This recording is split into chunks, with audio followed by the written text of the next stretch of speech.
friends. This is the program Empire of Lies, where we discuss manipulation and disinformation in Russian media.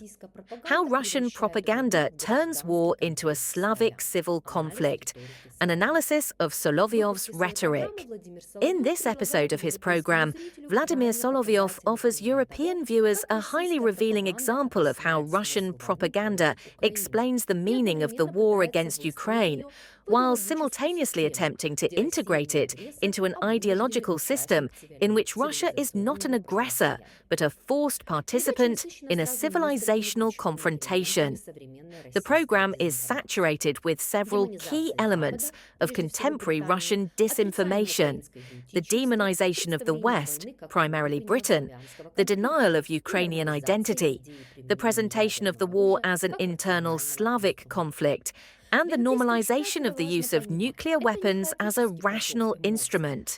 It's important for European readers to understand this is not a chaotic flow of emotions, but a carefully constructed ideological construct. 1. Britain as the puppeteer of chaos. Solovyov begins with a familiar trope in Russian rhetoric, accusing Britain of being interested in prolonging the war. The logic is simple. The US is allegedly acting too directly and taking responsibility. Britain is acting covertly, pushing Russia to weaken Russia from within. This scheme exploits the old propaganda myth of London as the center of global intrigue, an image the Russian authorities have cultivated for decades. But more importantly, the war is presented as a project of external forces, not Russian aggression. Solovyov not only denies Russian responsibility, he turns the West into a source of chaos, supposedly manipulating events to destroy Russia through internal destabilization. Clearly, there's a radical solution. You've mentioned it here many times. What should we do? Well, tactical nuclear weapons or something else would solve this problem. Incidentally, how many conflicts in the world would also immediately disappear on other continents? But that's not my desire.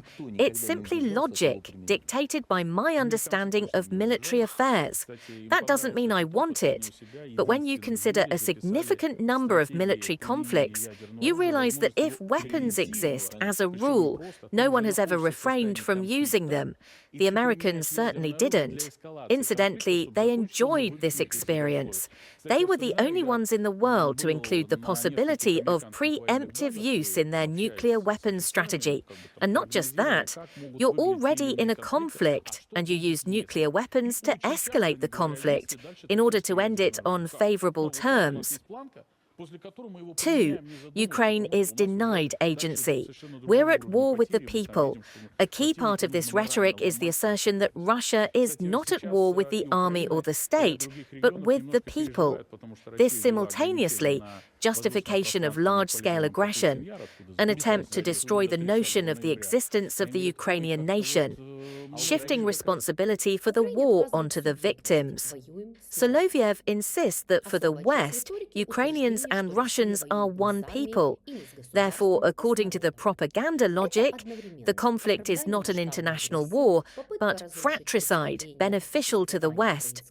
Therefore, Russia is not an aggressor, but supposedly drawn into someone else's scenario.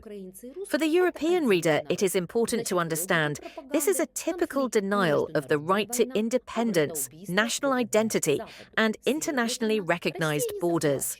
3. The myth of Slavic self-destruction.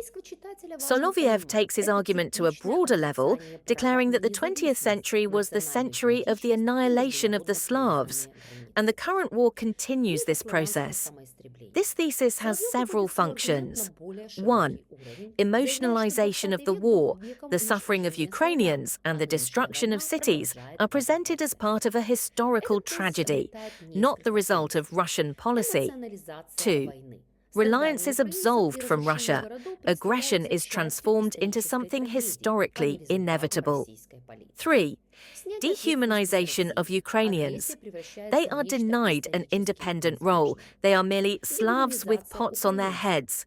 This is a strategic line designed to imply that the end of Ukrainian resistance is the only way to stop mutual destruction. 4. Normalization of the nuclear weapons topic.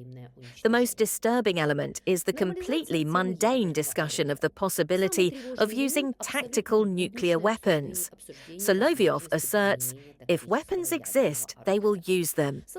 The US wouldn't be able to resist. The use of nuclear weapons is logical in some conflicts. This line of reasoning isn't improvisation, but a deliberate erosion of taboos. Its goal is to present a nuclear strike not as a catastrophe, but as an acceptable instrument of pressure. This is a key indicator.